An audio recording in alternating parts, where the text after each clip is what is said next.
no vídeo de hoje a gente vai falar sobre quais são os passos de uma avaliação decente, quais são os passos que você tem que seguir toda vez que você for avaliar o seu aluno. Quais são os principais passos que você tem que seguir, qual é o processo de avaliação que você vai seguir para avaliar todos os seus alunos. Esse processo ele é replicável sempre. Então, quando você tem um processo bem definido para avaliar o aluno, você avalia com mais rapidez e com mais eficiência. Então, seguindo esse processo, você vai ter um resultado muito melhor. Então, determinar o elo principal, o elo-chave da disfunção do seu aluno é o principal objetivo dessa avaliação. Então, sempre que você for avaliar algum aluno, o principal objetivo é você determinar o elo que está levando ele a alguma disfunção, qual é a principal causa de todas as disfunções que ele tem. Certo? Então, esse é o nosso principal objetivo. Vamos lá, próximo slide. Só que a avaliação ela não tem só um objetivo, ela tem alguns objetivos.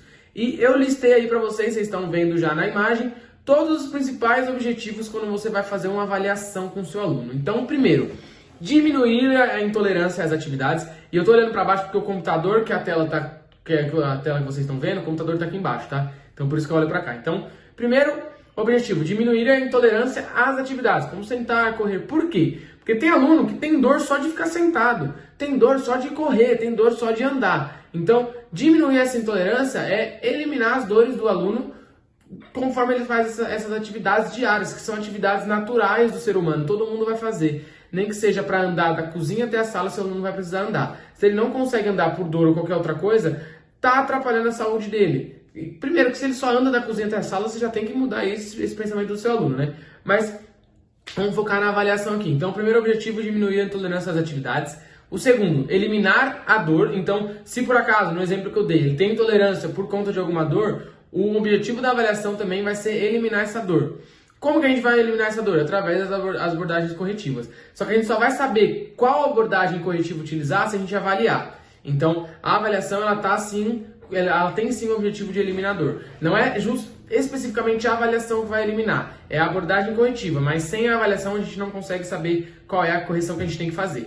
Terceiro objetivo, prevenir lesões. Então não é evitar, porque a gente não consegue evitar 100% as lesões. Então prevenir lesões é um dos principais objetivos da avaliação. Por quê? A gente identifica as disfunções que o nosso aluno tem. E aí, essas disfunções provavelmente vão levar o nosso aluno a ter dor. Eu não sei se vocês estão ouvindo meu cachorro latir, mas se estiver ouvindo, não liga. Porque quando a gente previne lesão, é a disfunção que vai levar à lesão. E quem vai identificar essa disfunção? É a avaliação. Então a gente consegue prevenir a lesão identificando qual disfunção o nosso aluno tem e, por acaso, se ele for ter alguma lesão mais pra frente, vai ser por conta dessa disfunção. Então, se você consegue identificar a disfunção antes de ocorrer a lesão, você está prevenindo lesão. E a prevenção de lesão, na minha opinião, é o principal objetivo da avaliação. Não o principal, mas o objetivo que vai mais beneficiar quem avalia. Porque se você consegue prevenir lesão, seu aluno continua treinando. Se ele continua treinando, ele continua te pagando. Se ele te paga, você recebe. Se ele tiver lesão, é tudo ao contrário. Ele não treina, não te paga e você não recebe. Então, se você não avalia, você corre o risco de perder esse aluno. Então, é de extrema importância fazer a avaliação. Quarto objetivo, promover a forma física. Percebam que sempre a prevenção de lesão vem antes da forma física. Então, para você conseguir aumentar o desempenho do seu aluno, você primeiro tem que prevenir lesão. Se você colocar ele para aumentar o desempenho com disfunção, colocando carga em cima da disfunção, provavelmente ele vai lesionar. Então, primeiro previne lesão, abordagem corretiva, depois você pensa em aumentar a forma física, certo? Com um atleta ou qualquer outro aluno. E para melhorar a função desse nosso aluno, é extremamente necessário a gente fazer uma avaliação da capacidade funcional e dos padrões de movimento desse aluno. Por que da capacidade funcional? A gente precisa saber qual é a capacidade desse meu aluno para eu ter uma linha de base de início de treino. Aonde eu vou iniciar esse treino com o meu aluno? Entendeu? Então, quando eu avalio a capacidade funcional dele, eu sei aonde eu consigo começar com ele. Agora, se eu não avaliar, eu vou na sorte. Ou eu vou começar muito abaixo do que ele poderia fazer, ou eu vou dar uma carga muito acima do que ele é capaz de realizar e vou lesionar meu aluno. De duas, uma. Ou eu vou ficar muito embaixo e não vou conseguir resultado nenhum com ele, porque a capacidade dele é maior do que aquilo ali que eu estou oferecendo para ele, ou eu vou dar uma carga muito superior ao que ele está acostumado a receber e está preparado para receber, e aí eu vou lesionar meu aluno de novo. Então, tomar cuidado com isso. E aí a gente pode dividir o processo de avaliação em 3 etapas principais, de forma bem crua. Testar, corrigir e reavaliar. Esse testar pode ser como a primeira avaliação, tá? Então a gente tem a primeira avaliação, a correção e a reavaliação. Então a gente vai avaliar primeiro para identificar quais são as disfunções desse meu aluno. A gente vai corrigir através das estratégias corretivas, exercícios corretivos, e aí a gente reavalia para ver se essas estratégias estão dando certo. Basicamente esses três, mas quem definiu esses processos de forma bem detalhada foi o Gray Cook, que é um fisioterapeuta, que eu já falei dele para vocês aqui, mas é muito importante. Então vamos ver qual é a definição dele. Tem 4 etapas e cada etapa tem uma subdivisão. Então vamos lá. Primeira etapa. Estabeleça um caminho de movimento de linha de base. Que eu disse para vocês, eu preciso entender a capacidade funcional do meu aluno para saber qual é a linha de base dele, para saber aonde ele consegue começar. Se eu avaliar a capacidade funcional, eu vou ter uma noção muito melhor do que se não avaliar. Fechou? Então esse é o ponto 1. Ponto 1A, que é a subdivisão do primeiro. Faça uma avaliação funcional do movimento. Então, quando a gente avalia a capacidade funcional, eu preciso avaliar o movimento desse meu aluno, que foi o que eu disse para vocês lá na hora da avaliação. Eu preciso avaliar esse movimento do meu aluno para que eu saiba quais são os pontos principais que eu vou atacar. Qual articulação precisa de mobilidade, qual articulação precisa de estabilidade, qual é o padrão de movimento que ele tem dificuldade em realizar, qual é o padrão de movimento que ele não tem dificuldade. Então, eu preciso ter essa linha de base estabelecida e o movimento do meu aluno bem avaliado para eu saber como começar com ele, antes de tudo, antes de treinar, antes de qualquer coisa. Eu preciso fazer essas duas avaliações.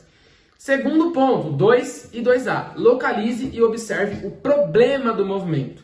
A gente precisa conseguir localizar onde está o problema. O principal é identificar a causa desse problema. Por exemplo, se eu tenho falta de estabilidade no joelho, o local é o joelho, mas aonde é a causa dessa falta de estabilidade?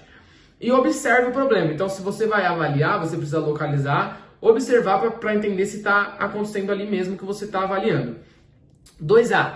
Priorize encontrar marcadores dolorosos ou movimentos disfuncionais indolores. Marcadores dolorosos. Estou fazendo o joelho, meu joelho dói. Então, isso é um marcador doloroso. Se meu aluno tem dor no joelho, provavelmente ele vai ter disfunção em algum lugar. Se ele tem dor, é porque está acontecendo alguma coisa errada. Então, marcador doloroso, se você entender, se você perguntar para o seu aluno falar para você que tem algum local doendo, atenção. Segundo, movimentos disfuncionais indolores. Se por acaso o joelho dele entra em valgo, ele não tem estabilidade do joelho, mas ele não tem dor, disfunção. Olho aberto também, porque aquela disfunção ali com certeza vai atrapalhar seu aluno mais dia menos dia. Então, prestar atenção nessa disfunção também. 3 e 3A. 3. Use medidas corretivas visando o problema. Está escrito vidando aí, mas é visando o problema. Então, as estratégias corretivas que você vai utilizar, os exercícios corretivos que você vai utilizar, todos serão de acordo com a avaliação que você fez.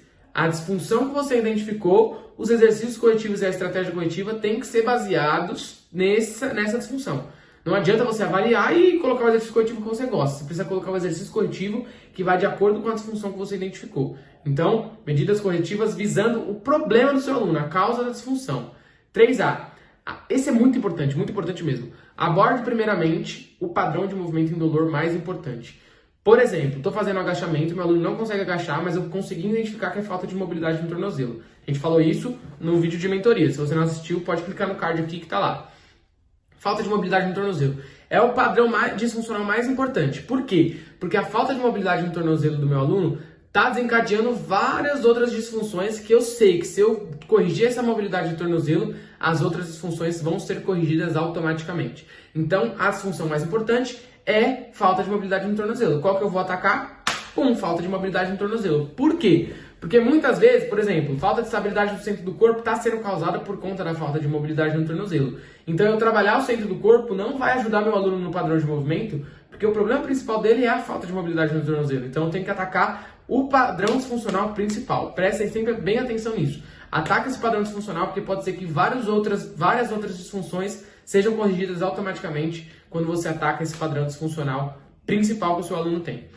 Quarto, revisite a linha de base. O que é revisitar? É você olhar de novo para a linha de base. Então, a linha de base que você definiu lá no começo, ela vai mudar. Conforme você está treinando com o seu aluno, a capacidade funcional dele vai aumentar, o movimento dele vai melhorar. Então, a linha de base ela vai ser maior. Então, os mesmos exercícios que você aplicou para o seu aluno no começo do treinamento não vão servir mais. Você vai precisar olhar de novo para essa linha de base para você aumentar a carga, aumentar os movimentos, aumentar a complexidade, aumentar a intensidade. Você vai ter que progredir o treino com o seu aluno. Só que você só consegue progredir revisitando a linha de base. Aonde é que o seu aluno estava e aonde é que ele consegue estar agora? Qual foi a progressão que ele teve e qual é a linha de base que ele tem agora? Aonde eu vou começar com ele, porque é um recomeço, né? E o 4A, reavalie. Então você vai reavaliar seu aluno para ver se a estratégia que você utilizou com ele está dando certo. Então, por exemplo, linha de base em janeiro, estamos em janeiro. Linha de base 1 de janeiro. Defini a linha de base do meu aluno, avaliei a capacidade funcional e o movimento dele, defini a linha de base e os exercícios corretivos que eu vou trabalhar. Em março, 2 meses depois, 1 de março, eu vou avaliar de novo essa linha de base, vou avaliar a capacidade funcional, vou reavaliar o movimento dele para entender se nesses 2 meses a estratégia corretiva que eu utilizei com ele nos levou a algum progresso. E aí, a partir disso, eu vou definir outra linha de base, qual é a linha de base que ele tem capacidade de estar agora, e aí, a partir disso, eu monto o próximo treino. E isso é constante, mantendo sempre esses 4 pontos constantemente avaliando, de 2 em 2 meses, que é o que eu faço. Então, você seguindo esse processo de avaliação, você vai otimizar seu tempo, vai ter mais resultado e o seu aluno vai ficar mais contente, vamos dizer assim, porque você vai conseguir prevenir lesão, diminuir dor, aumentar o desempenho dele, é o caminho perfeito para o treinador, certo? Então, essa é a abordagem corretiva, a abordagem de avaliação que você tem que ter para ter uma avaliação decente.